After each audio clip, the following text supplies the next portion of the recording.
Russia और Ukraine, दो ऐसे कंट्रीज जिनके बीच टेंशन थमने का नाम नहीं ले रही है। आज की जियोपॉलिटिक्स को देखते हुए और जिस तरीके से यूएस अपनी कंसर्न दिखा रहा है रशिया यूक्रेन के कॉन्फ्लिक्ट्स को लेके, ये कहना मुश्किल नहीं है कि इस वक्त दुनिया में वॉर की सबसे ज़्यादा पॉसिबिलिटी इसी रीजन में है। पर हो क्या रहा है यूक्रेन और रशिया के बीच में? और ऐसा तो पॉसिबल नहीं है ना कि Russia out of nowhere Ukraine के पास अपनी आर्मी डिप्लॉय करने में लगा है।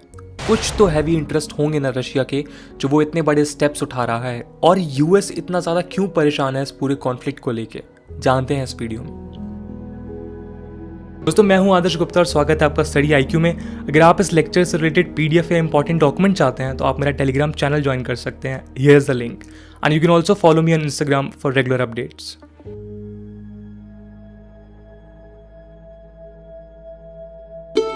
सोवियत यूनियन के कोलैप्स के बाद यूक्रेन को इंडिपेंडेंस मिल जाता है और उस समय यूक्रेन कुछ इस तरह दिखता था। पर आज यूक्रेन कुछ ऐसा दिखता है और उसका रीज़न ये है कि 2014 में यूक्रेनियन पेनिनसुला, जिसका नाम क्राइमिया है, रशिया के द्वारा एनेक्स कर लिया जाता है। क्राइमिया की इंपॉर्टेंस अगर मैं आज आपको समझाऊं तो क्राइमिया रशिया के लिए ऑयल एंड गैस के एक्सट्रैक्शन का एक बहुत इंपॉर्टेंट एसेट है। यूक्रेन के एनर्जी मिनिस्टर के हिसाब से क्राइमिया के एनेक्सेशन के बाद यूक्रेन ने अपना 80% ऑयल और गैस रिजर्व खो दिया। सेवास्टोपोल, जो कि क्राइमिया का एक पोर्ट है, वो रशिया को स्ट्रैटेजिक और इकोनॉमिक तौर पे स्ट्रांग बनाता है। ये रशिया का सिंगल वार्म वाटर पोर्ट है जो 12 महीनों खुला रहता है और बर्फ जमने के बाद भी बंद नहीं होता। इसके अलावा ये पोर्ट रशिया को ग्लोबल लेवल पे अपनी पावर प्रोजेक्ट करने देता है। 2008 में जॉर्जिया से वॉर के वक्त इस पोर्ट पर ही रशिया ने ब्लॉकेट्स किए थे, जिससे उन्हें वॉर में मदद मिली थी। सेवास्टोपोल पोर्ट के जरिए ही सीरियन सिविल वॉर के दौरान रशिया ने असाद रजीम को सप्लाईज पहुंचाए थे। इन शॉर्ट, क्राइमिया स्ट्रैटेजिक और इकोनॉमिक तौर पे एक बहुत इंपॉर्टेंट पार्ट था यूक्रेन का, और यही रीजन था रशिया के लिए जिसकी वजह से उन्होंने क्राइमिया को एनेक्स किया।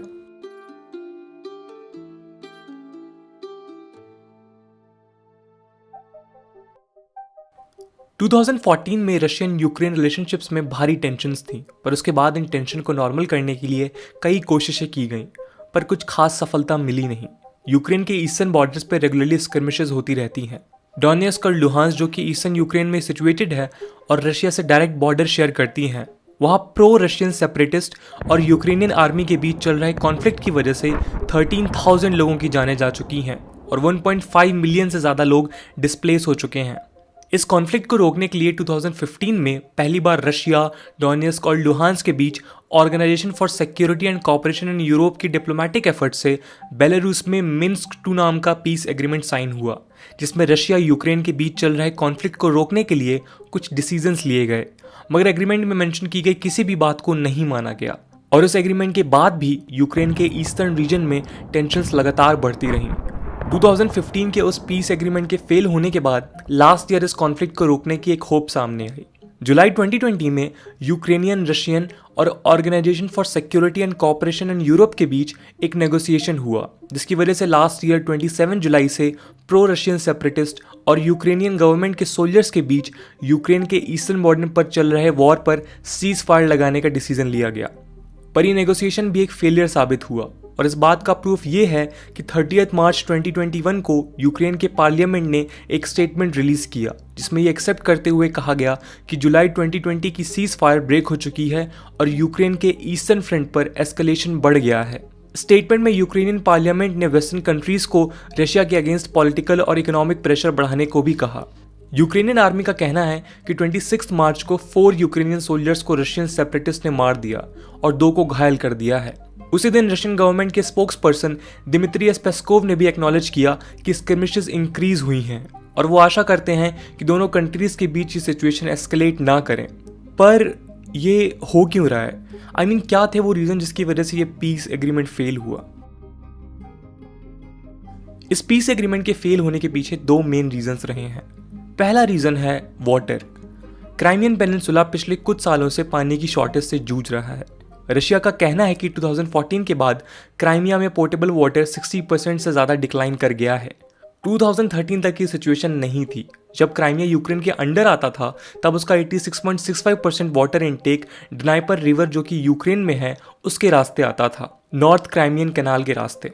पर फिर क्राइमिया को एनेक्स कर लिया जाता है और यूक्रेन क्राइमिया को लूज कर देता है। यूक्रेन सब्सिक्वेंटली क्राइमिया में ड्नाइपर रिवर का वाटर सप्लाई बंद कर देता है, जिसकी वजह से लोगों को ग्राउंड वाटर और रिजर्वायर्स पर पानी के लिए रिलाई करना पड़ गया। और अब फ्रीक्वेंट विंटर्स और लो रेनफॉल की वजह से सिचुएशन और भी ज़्यादा खराब हो गई है। ये इशू रशिया के लिए पिछले 2 सालों से एक क्राइसिस बन चुका है। 2019 में रशियन प्रेसिडेंट व्लादिमीर पुतिन ने एक मीटिंग करी थी जिसका थीम था क्राइमिया और सेवास्टोपोल का सोशियो इकोनॉमिक डेवलपमेंट। उस मीटिंग में पुतिन ने क्राइमिया के लोकल ऑफिशियल्स को वाटर क्राइसिस न सॉल्व कर पाने पे काफ़ी क्रिटिसाइज किया था। रिपोर्ट्स का ये भी कहना है कि क्राइमियन अथॉरिटीज़ ने कोशिश की यूक्रेनियन वाटर को खरीदने की, मगर यूक्रेनियन गवर्नमेंट ने डिनाई कर दिया। दूसरा रीज़न जिसकी वजह से ये एस्केलेशन बढ़ा, स्पेक्यूलेट किया जा रहा है कि वो है जो बाइडेन का यूएस प्रेसिडेंट बनना। इसको समझने के लिए हमें जनवरी 2021 में वापस जाना होगा, जब जो बाइडेन यूएस प्रेसिडेंट बने। ऑफिस में आने के पहले दिन ही ये क्लियर हो गया था कि जो बाइडेन रशिया और पुतिन के एडमिनिस्ट्रेशन पर एक एग्रेसिव स्टैंड लेंगे। पहले दिन ही बाइडेन ने रशिया और यूएस के बीच परसिस्ट कर रहे 4 इंपॉर्टेंट कंट्रोवर्सीज को रिव्यू करने का ऑर्डर दिया, जिसमें रशिया का यूएस इलेक्शन में इंटरफेरेंस, सोलर विंड सॉफ्टवेयर पर रशियन हैकर्स का अटैक, अफगानिस्तान में यूएस ट्रूप्स पर रशिया के द्वारा लगाए गए बाउंटीज का एलिगेशन और Russian opposition leader Alexei Navalny की पॉइजनिंग शामिल थी। एलिजिटली व्लादिमीर पुतिन ये चाहते थे कि 2020 के यूएस प्रेसिडेंशियल इलेक्शंस में डोनाल्ड ट्रंप री इलेक्ट हों। फरवरी 2020 में ये खबर आई थी कि यूएस इंटेलिजेंस ऑफिसर्स ने हाउस इंटेलिजेंस कमेटी को ब्रीफ करते हुए कहा है कि रशिया 2020 के इलेक्शंस को इन्फ्लुएंस करने की कोशिश करेगा टू एंश्योर ट्रम्प्स विक्ट्री। जब नवंबर में रिजल्ट क्लियर हो गया और सारी कंट्रीज के लीडर्स ने बाइडेन को प्रेसिडेंट इलेक्ट होने के लिए कॉन्ग्रेचुलेट किया, तब भी पुतिन ने बाइडेन की विक्ट्री को कंसीडर नहीं किया और ट्रंप के वोटिंग फ्रॉड के एलिगेशन को सपोर्ट करते रहे। और जब तक दिसंबर में इलेक्टोरल कॉलेज ने बाइडेन की विक्ट्री इंश्योर नहीं कर दी, तब तक वो बाइडेन को प्रेसिडेंशियल कैंडिडेट ही मानते रहे। इसलिए कई पॉलिटिकल कमेंटेटर्स का मानना है कि सीज फायर तोड़ने का ये मूव पुतिन ने जो बाइडेन को टेस्ट करने के मकसद से लिया है। और इन रिसेंट डेवलपमेंट की वजह से यूएस एडमिनिस्ट्रेशन पर प्रेशर भी बढ़ गया है। और ये बात भी तय है कि यूक्रेन रशियन कॉन्फ्लिक्ट में यूएस का रोल बहुत ज़्यादा इंपॉर्टेंट रहने वाला है।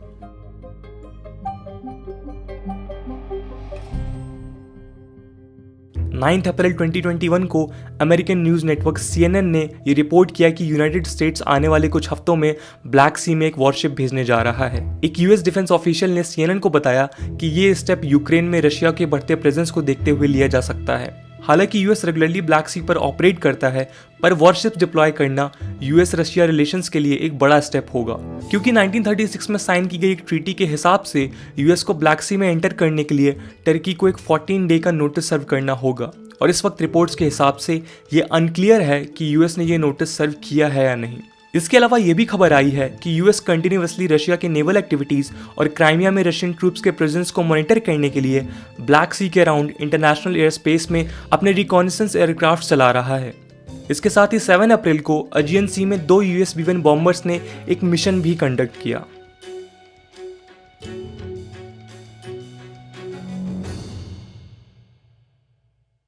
फरवरी 2021 में रशिया ने अनाउंस किया कि वो क्राइमिया में अपने पैराट्रूपर्स के साथ रिहर्सल्स करेगा और इस बार उनका टारगेट था वाटर कैनाल्स जो क्राइमिया को यूक्रेन से ड्नाइपर रिवर से पानी पहुंचाता है। रिस्पांस में यूक्रेनियन मिलिट्री ने भी क्राइमिया और ड्नीपर रिवर के बीच फ्लैटलैंड्स को सी या एयर स्ट्राइक से प्रोटेक्ट करने के लिए वहां मिलिट्री प्रेजेंस बढ़ा दी। रशिया की ये मिलिट्री एक्सरसाइज 23 मार्च को खत्म होने वाली थी। उसके बाद यूएस ने एक्सपेक्ट किया था कि रशियन ट्रूप्स यूक्रेन के बॉर्डर्स को छोड़ देंगे, मगर रशियन सोल्जर्स ने 23 मार्च के बाद भी बॉर्डर्स एरियाज खाली नहीं किए और फिर 26 मार्च के बाद से रशिया और यूक्रेन की टेंशन्स ड्रास्टिकली बढ़ने लग गईं। 9 अप्रैल को Russian spokesperson Dmitry Peskov ने ईस्टर्न यूक्रेन पर एक फुल स्केल वॉर की पॉसिबिलिटी को एक्सेप्ट किया। और इस वक्त इस बात को कोई कंट्री डिनाई नहीं कर सकती कि जिस लेवल पे यूक्रेन रशियन कॉन्फ्लिक्ट आके खड़ा है वो बहुत अलार्मिंग है। और जिन मासूम लोगों ने सालों से इन परिस्थितियों को झेला है, स्पेशली ईस्टर्न यूक्रेन में, उनके लिए हालात आसान होते नहीं दिख रहे हैं। दोस्तों आज के लिए इतना ही। आई होप आपको वीडियो पसंद आई होगी। आपके क्या थॉट हैं इस रशिया यूक्रेन कॉन्फ्लिक्ट को लेके कमेंट सेक्शन में ज़रूर बताइएगा। मिलते हैं नेक्स्ट वीडियो में, तब तक के लिए जय हिंद, जय भारत।